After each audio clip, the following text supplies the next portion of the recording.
quand on comprend la parabole du blé et de l'ivraie dont tu as fait mention, nous réalisons que c'est pas Dieu qui a destiné ces gens-là ou prédestiné ces gens-là à l'enfer, à la mort. Il y a effectivement des gens, selon les Écritures, qui naissent pour être pris et détruits. Ils ne pourront pas être sauvés. C'est écrit. Je peux même lire un passage rapidement pour vous. Et dans 2 Pierre, chapitre 2.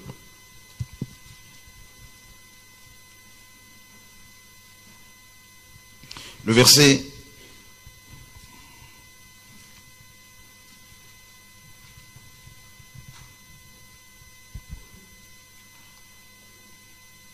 verset 12. Est-ce que tu peux le lire, s'il te plaît? Mais eux, semblables à des bêtes sans intelligence, qui s'abandonnent à leur penchant naturel et qui sont nées pour être prises et détruites, ils parlent d'une manière blasphématoire de ce qu'ils ignorent, et ils périront par leur propre corruption. Voilà. Donc, de qui parle-t-on ici?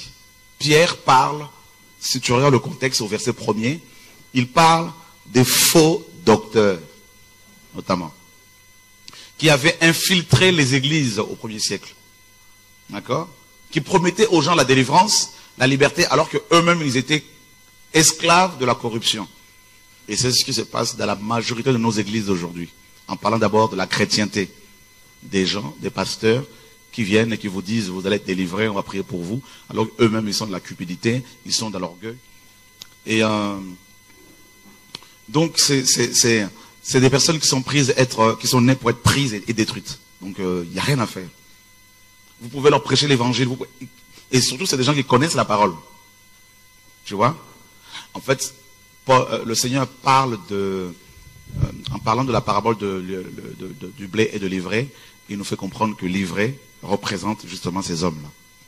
Aussi bien des faux pasteurs que des religieux d'autres religions, hein, et qui, bien sûr, ne peuvent pas être sauvés. Pas tous, mais il y en a qui peuvent être sauvés, qui peuvent se convertir, mais beaucoup. Voilà. Alors, on nous dit que l'ivraie, c'est Satan qui l'a planté. Et ça, c'est terrible. Alors, comment on peut comprendre cela? Mais attends, mais comment? Regardez, je veux dire quelque chose qui peut vous choquer. Et il y a un prophète américain, je ne vais pas te dire son nom ici, qui disait que Ève a eu des rapports sexuels avec le serpent et ça a donné Caïn. Ça, c'est faux. Ça, c'est complètement, il était complètement à côté. Mais Caïn était l'aîné d'Adam et Ève. On est d'accord, hein? Ok. Et avant que Ève ne conçoive l'enfante, ne conçoive Caïn et l'enfante, elle a eu quand même un entretien avec le serpent. On est d'accord? On est d'accord? Et on ne peut pas avoir un entretien, une relation, je veux dire, avec l'ennemi, parce qu'elle n'a pas une relation physique. Donc c'était plutôt une discussion. On ne peut pas avoir une relation comme ça avec l'ennemi et sortir indemne. Vous comprenez? Donc, quand le Seigneur parle de l'ivraie, rappelez-vous bien que quand le Seigneur Yeshua a prêché, quand il enseignait, il n'enseignait pas en dehors des Écritures qui existaient. Il est venu confirmer les Écritures. D'accord? Donc, il n'est pas sorti d'un iota. Il a dit lui-même. Tous ces faits et gestes étaient déjà prédits dans les Écritures. Alors, quand il parle de l'ivraie et du blé, mais ça existait déjà. Dans la famille d'Adam et Ève, il y avait le blé, Abel, et l'ivraie, Caïn. Vous comprenez ce que je veux dire? Donc, pour comprendre la parabole du blé et de l'ivraie, il faut remonter à l'histoire de Caïn et Abel. Donc, il y a le blé, Caïn, il y avait l'ivraie, bien sûr, le blé, Abel, l'ivraie, Caïn, et les deux étaient frères. Et l'ivraie et le blé se ressemblent. Tu vois ce que je veux dire? Jusqu'à l'apparition, l'apparition des fruits. Car on reconnaît un arbre à ses fruits. Et la parole nous dit justement que Caïn a tué son frère Abel parce que ses œuvres étaient mauvaises. C'est-à-dire ses fruits. Ah, c'est là qu'on a compris que Caïn n'était pas de Dieu. Par rapport à ses fruits. Mais avant, non. Tout le monde croyait que Caïn était un bon chrétien. Il faisait aussi des sacrifices comme Abel. Il priait aussi soi-disant Dieu. Il avait aussi un autel pour sacrifier ses affaires, ses offrandes. Mais la parole nous dit dans 1 Jean 3, 12 que Caïn était du malin. Il était de Satan. Il appartenait à Satan. Pourtant, ils étaient tous de la même famille. Vous comprenez la parole autrement maintenant. Et on nous dit qu'il était du malin. C'est-à-dire qu'il appartenait au malin. Donc, Ève, ayant ouvert son cœur à Satan, au serpent, a reçu une semence. Mais pas une semence physique comme ça là. Elle a reçu la preuve, elle a mangé ce fruit. Vous voyez? Donc, est-ce que c'est là que Satan en a profité pour semer dans son cœur d'autres choses et ça a donné Caïn? Eh bien, laissez-moi vous dire, il y a des hommes comme vous et moi que nous côtoyons parfois tous les jours au travail, à l'école, même dans nos assemblées, qui sont de la semence de Satan. Parce que les démons, les anges ont couché avec des femmes. Dans Genèse 6, ça a donné naissance à... Ces femmes ont donné naissance à des géants. C'est écrit, non? Ah ben oui. Donc, je ne dis pas que Ève a eu des rapports sexuels avec le serpent, comme cette secte l'enseigne. C'est pas ça. Mais il s'est passé quelque chose dans l'esprit. Et on nous dit que Caïn va s'éloigner de la présence de Dieu pour aller ailleurs. Donc, mon frère, il y a des hommes comme toi et moi, que nous côtoyons, qui peuvent être chrétiens, qui peuvent être prédicateurs, ils peuvent être prophètes, docteurs, pasteurs. Mais ils ne sont pas de la semence de Dieu. C'est-à-dire, il y a comme un mélange, comme si c'est une fabrication de Satan. C'est terrible. Et là, ils naissent comme tout le monde. Vous avez des gens comme, excusez-moi, vous avez des gens comme Hitler, par exemple, dans le monde, hein, qui sont tellement méchants qu'il n'y a rien à faire. Et ils ne sont pas de Dieu. Donc il s'est passé, il y a des mystères. Et dans ce sens-là, oui, ces gens-là, voilà, quand ils sont du malin, eh ben, leur père les récupère. Parce qu'ils font partie de son armée. Maintenant, imaginez si vous épousez quelqu'un qui appartient à Satan. Eh ben, vous allez souffrir toute votre vie. Est-ce qu'ils le savent? À un moment donné, ils doivent le savoir. Et vous savez, un méchant sait qu'il est méchant. Bien sûr. Ils le savent. À un moment donné, ils le savent. Regardez, l'Antichrist. Qui est l'Antichrist? C'est l'incarnation du mal. C'est le fils de Satan. On nous parle de la postérité du serpent. Vrai ou faux? Ah, dans Genèse 3.15, on nous dit quoi? Je crois que ça va être l'enseignement d'aujourd'hui. Je pense que ça... Allons dans Genèse 3.15. Ça vous intéresse tout ça? Parce que tout le monde crie, ah mon frère, ma soeur, tu penses que c'est ton frère et ta soeur?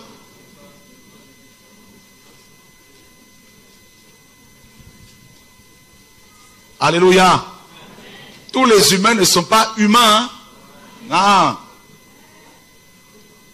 Ceux qui vont égorger les enfants, là, vous pensez que vraiment ça, y a un problème là? Alléluia. Gloire à Dieu, on peut y aller? Genèse 3.15, qu'est-ce que la parole nous dit? Et je mettrai inimitié entre toi et... Regarde, verset 14 d'abord. Alors Yahweh Dieu dit au serpent, le serpent ici c'est le diable. Yahweh Dieu dit au serpent, parce que tu as fait cela, c'est-à-dire parce que tu as fait tomber Adam et Ève, tu leur as fait manger ce fruit, parce que tu as fait cela, tu seras maudit. Vous comprenez? Alors vous voyez que la malédiction, pour la première fois, le mot malédiction, hein, le verbe maudire est utilisé ici. Ça a un rapport avec le serpent, d'abord. Donc, servir le diable amène la malédiction. La malédiction, c'est quoi? La malédiction représente beaucoup de choses. Elle représente aussi la stérilité. Vous avez des gens qui n'ont pas de fruits. Ça va? Ils n'ont pas de fruits. Ils ne portent pas de fruits. La malédiction, ça peut être aussi des maladies. Je veux juste ouvrir une parenthèse par rapport à la malédiction. La malédiction peut être aussi matérialisée par des maladies héréditaires. Dans une famille, hein, le grand-père est mort de cancer, le petit-fils a le cancer, le fils a le cancer, le petit-fils a le cancer. Dans une famille, les femmes sont belles, mais elles ne se marient jamais. Et dans une autre famille, elles sont belles, mais finissent toujours par divorcer. Il y a une malédiction qui est là. Voyez? Et c'est comme un héritage. Tout le monde hérite de ça. Vous comprenez? La malédiction. Dans une famille, le grand-père était très très colérique, très très coléreux. Et bien le fils a la colère, le petit-fils a la colère. La mère était très très colérique et la fille a la colère. Il y a une transmission, voyez? C'est-à-dire la malédiction est comme une chaîne. Dans une famille, ça commence toujours par quelqu'un. Par exemple, le chef d'un clan. Le chef d'un clan, le fondateur d'un clan, va aller consulter Satan, consulter les sorciers, les marabouts, les voyants, tirer des cartes, tout ça. Eh ben, les démons viennent, ils disent, voilà, nous prenons le clan A. Ça devient notre clan. Et tous les descendants de ce clan sont frappés par une malédiction bien précise. Ça peut être des gens qui meurent parce qu'ils font des AVC tout le temps.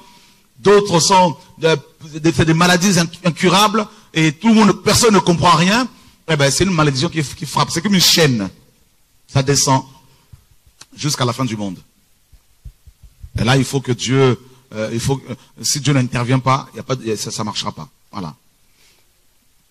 Et là, Dieu dit, tu seras maudit, le serpent. Je te maudis. Et vous savez, quand Dieu maudit, là, c'est pas parce que c'est lui qui veut le faire. La malédiction est une conséquence. C'est la conséquence de la désobéissance. Quand on désobéit à Dieu, on est frappé, on est maudit. Quand on pêche, eh ben, on subit les conséquences de son péché. Les gens ne se rendent pas compte. Quand tu prends la femme d'autrui, tu prends la femme de ton voisin, tu penses que tu seras béni comme ça? Alléluia.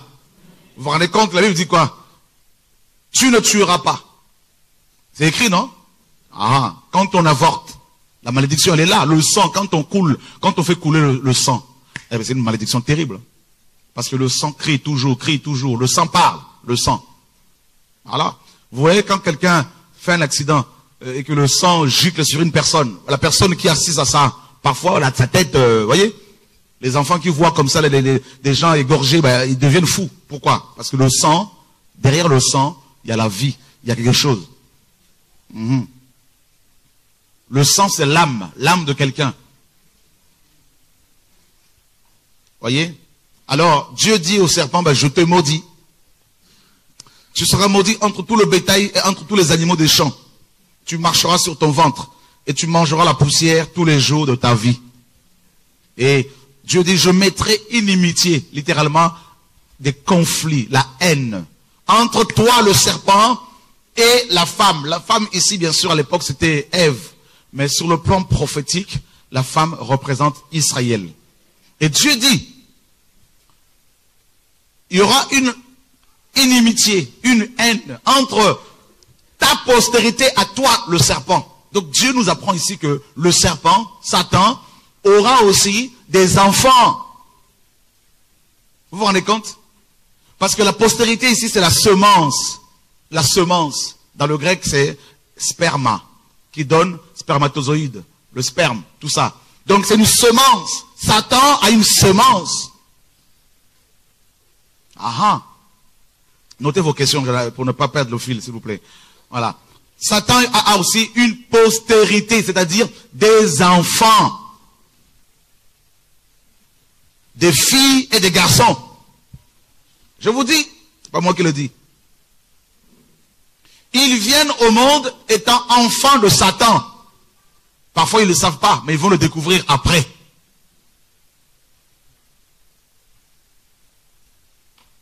C'est terrible. Et Dieu dit, il y aura une guerre entre tes enfants à toi, le serpent, et les enfants de la femme. Les enfants de la femme aussi, prophétiquement, à part Israël, c'est l'église, parce que l'église est née en Israël. La première église était essentiellement juive, faut pas l'oublier. Elle était composée de 120 Galiléens, qui n'étaient ni français, ni arabes, qui étaient juifs. Et juste une parenthèse. Quand on parle de l'antisémitisme et tout ça là, les gens pensent que c'est seulement de l'antipathie ou de la haine contre les Juifs. Celui qui n'aime pas les Arabes, il est aussi antisémite. Parce que les Arabes sont aussi les descendants de Sem. Amen. Donc, juste pour remettre de l'ordre là.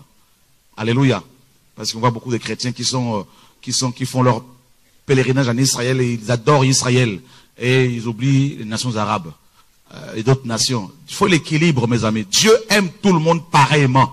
La Bible ne dit pas que Dieu est injuste. Non, ne présentez pas aux gens un Dieu injuste. Dieu aime toutes ces créatures. Quand il a choisi une nation pour qu'au travers d'elle, d'autres nations connaissent la vérité, cela ne dit pas que cette nation-là est supérieure ou plus aimée. C'est comme quand Dieu va me choisir pour venir vous annoncer la parole ici, cela ne fait pas de moi quelqu'un de meilleur que vous, ou de plus aimé. C'est juste parce que Dieu est un Dieu d'ordre, c'est tout. Vous comprenez? Dieu aime autant les enfants qui sont égorgés en Afrique, en France, partout, que Israël. C'est la même chose. Il faut vraiment qu'on soit équilibré parce qu'on va être complètement dans la folie là et puis on va avoir le syndrome de Jérusalem. Et commencer à ramener du sable de Jérusalem, commencer à aller prier sur le mur de lamentation, commencer à croire excusez-moi, mais on a de gros problèmes dans nos églises en Europe notamment là. Il y a tellement pas Dieu, on l'a remplacé par le matériel au point où les gens ils cherchent Dieu dans tous les sens et ils pensent qu'en allant se faire rebaptiser dans le Jourdain, ils vont avoir quelques gouttelettes d'onction que Jean-Baptiste aurait laissé là-bas. Voilà. Ah, je crois que comme on est suivi dans le monde entier, on en profite pour diffuser la vérité parce qu'on est fatigué. Voilà. Alléluia. Je suis allé à Tel Aviv, j'ai vu 2 hommes à Tel Aviv, main dans la main. Hein? Et tout le monde trouvait ça normal et tout le monde... je dis, mais il y a un problème. Dieu m'a dit, mais t'as pas compris que Jérusalem c'est Sodome et Gomorrhe maintenant? Israël. C'est écrit dans la Bible, hein? Et les gens vont se ressourcer dans Sodome et Gomorrhe. Oh, on était là, on a vu la tombe de Jésus. Et alors que le Seigneur a dit, les anges ont dit, pourquoi cherchez-vous parmi les morts celui qui est vivant? C'est écrit, non? Alléluia! Vous connaîtrez la vérité et la vérité vous la franchira. Ah!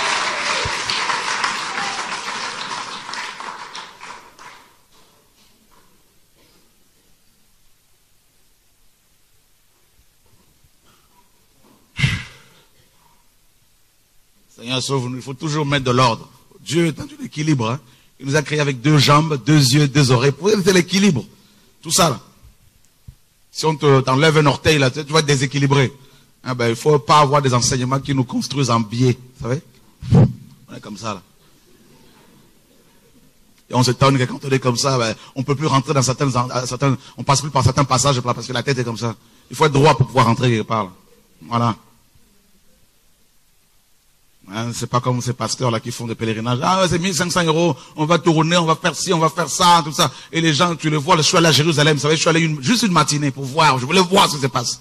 J'ai vu des chrétiens complètement illuminés, complètement, c'est des dingues, mais c'est des dingues, je vous dis, mais mes amis là, il y en a là, ils sont plus délivrables. Il faut les amener carrément chez les psychiatres pour qu'ils soient aidés.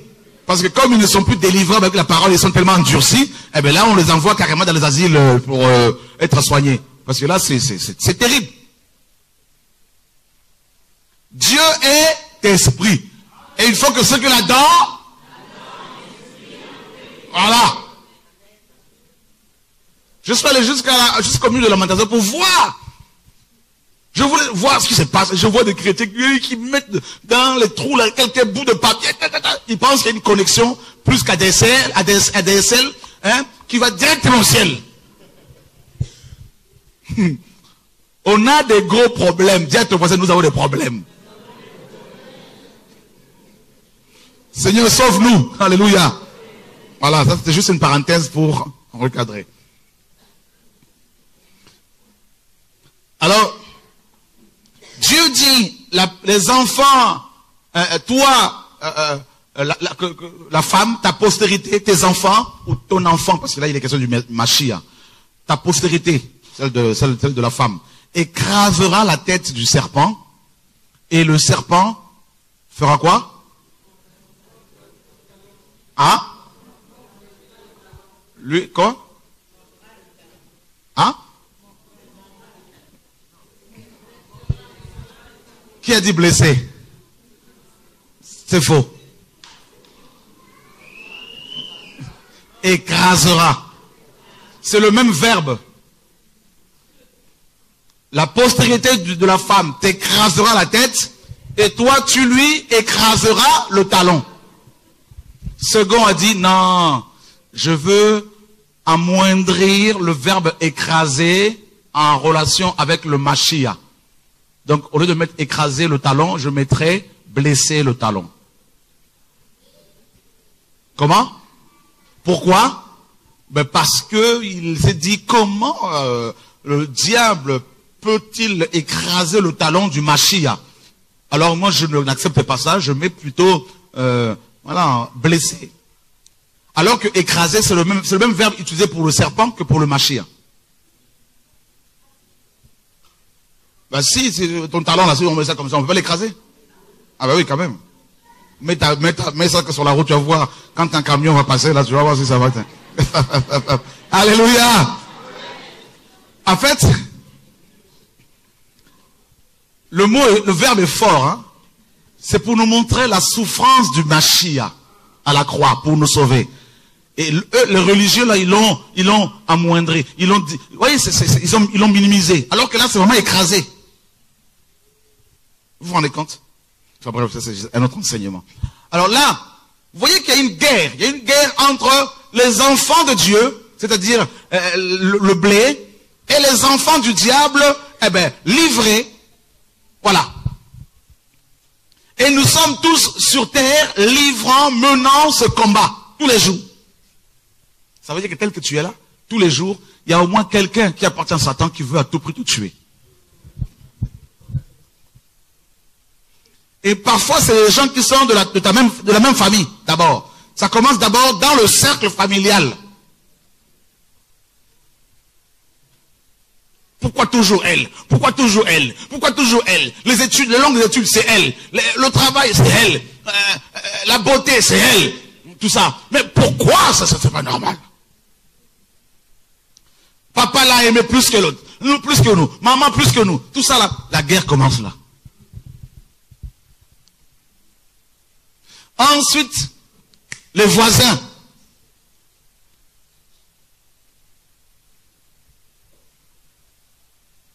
Les églises n'en parlent même pas. Alors s'il y a un endroit où l'on tue facilement les gens, ce sont les églises. Pas toutes, mais la plupart. Je connais des gens qui se sont convertis chez eux. Dieu les a invités chez eux. Ils ont eu le malheur d'aller côtoyer une assemblée locale. Là, ils ont été tués. Je connais des pasteurs que Dieu a appelés chez eux. Ils ont eu le malheur d'aller s'inscrire dans les écoles théologiques. Ils sont sortis de là pharisiens. Ils sont partis avec l'onction de Dieu, le manteau de Dieu. Ils sont reçus de là avec la soutane, collée cléricale.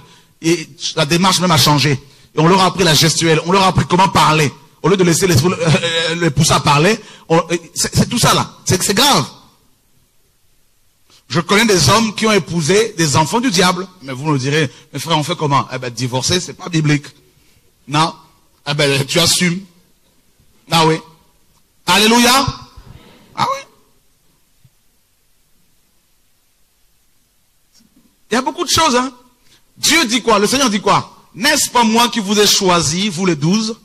Mais l'un de vous est un démon. Ça veut dire que quand Pierre était envoyé, quand les 12 étaient envoyés en mission, ils étaient envoyés deux par deux, deux à deux. Imaginez ce jour-là quand Pierre est parti en mission chasser les démons. Il était certainement accompagné de Judas. Imaginez, il devait le taper sur l'épaule. Mon frère, ça va mon frère? Oui, mon frère. Vous avez vu, non? Quand Pierre chassait les démons, Judas aussi était là, non? Il chassait aussi les démons. S'il y avait Internet, on aurait la vidéo de Judas en train de chasser les démons.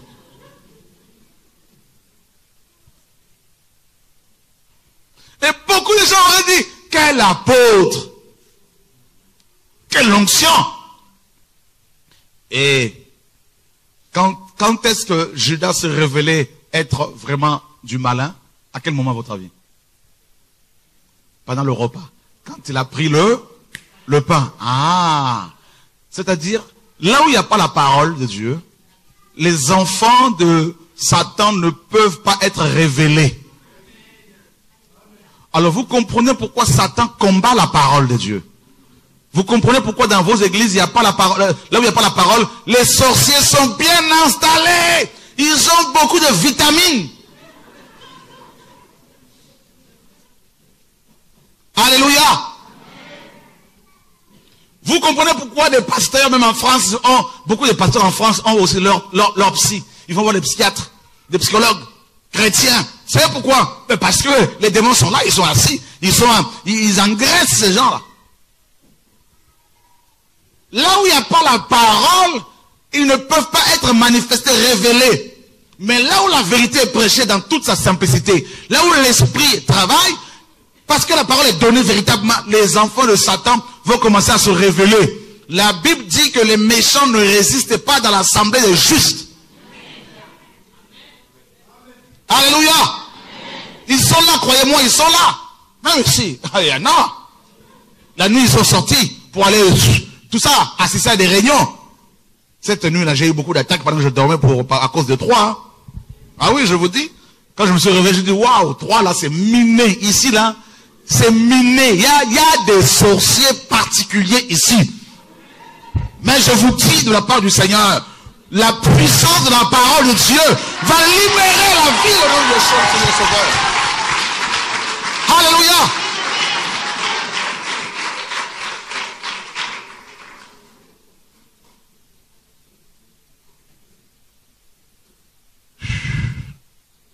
Il y en a plein de sorciers, mais il y a un paquet. S'il y a un endroit sur terre que les sorciers aiment, c'est les assemblées. Satan fait des réunions avec ses enfants. Il leur dit, il y a telle assemblée, telle église qui commence à voir le feu, qui commence à me déranger, à déranger nos activités. Parce qu'une église véritable qui prie dans une ville comme Troyes, eh ben c'est toute la région qui est bouleversée. Il y a des perturbations spirituelles. Les avions mystiques ne peuvent plus traverser la zone facilement. Parce qu'il y a des turbulences terribles. Les choses matérielles nous enseignent sur les réalités spirituelles.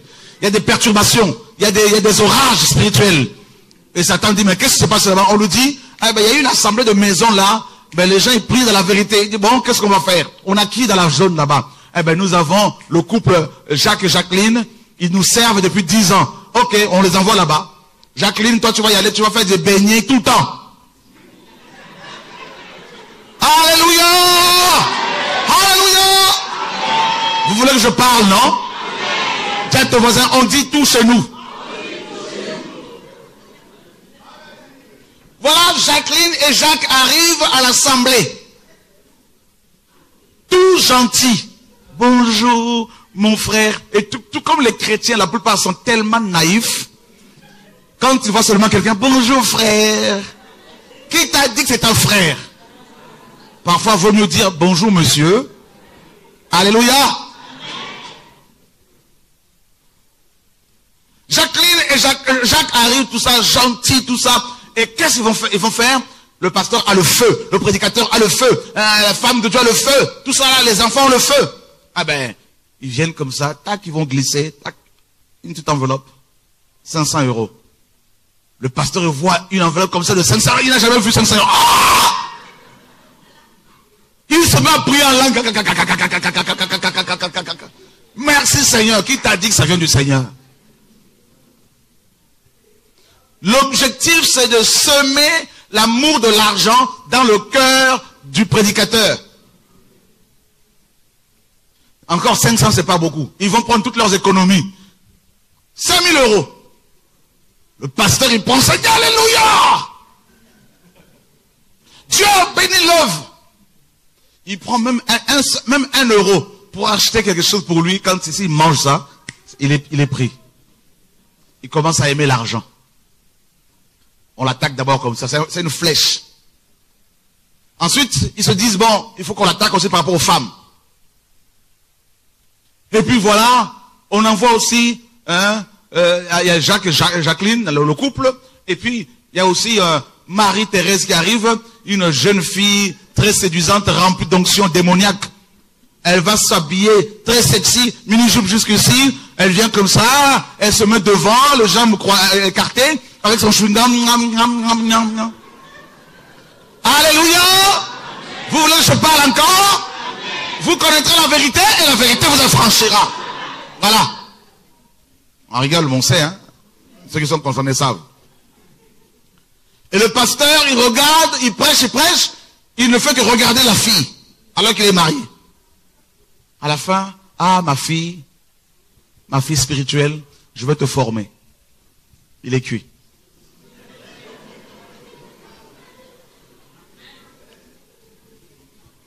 Le pasteur, il dénonçait le péché, il dénonçait l'impudicité, il dénonçait la polygamie.